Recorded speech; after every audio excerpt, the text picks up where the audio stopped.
Last week, the Detroit News published an editorial urging our Secretary of State to honor her commitment to help the 1,520 local clerks in Michigan who conduct our state's elections so that they can do their jobs. The news points out that despite $46 million allocated to her department for the implementation of Proposal 2, that our local clerks are literally losing sleep trying to comply with the requirements of Proposal 2 and related legislation due to a lack of support from our Secretary of State. Ironically, it was the current Secretary of State who pushed for all these changes, many which I feel actually undermine the integrity of our elections.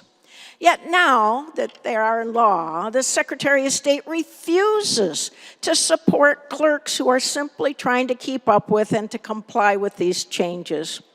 In a letter signed by 74 city and township clerks in Michigan from across the political spectrum that was sent to the Secretary of State and the Director of Elections, these clerks complained that they have been delayed in performing their jobs, waiting on guidance from the Bureau of Elections.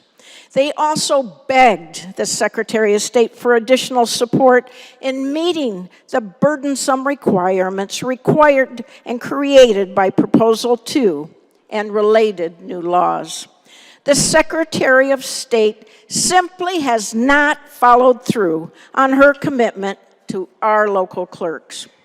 I agree wholeheartedly with the Detroit News as they concluded in a quote. It should have not have taken pleas from desperate clerks to get the Secretary of State's attention. This failure belongs to her office, and she needs to fix it immediately.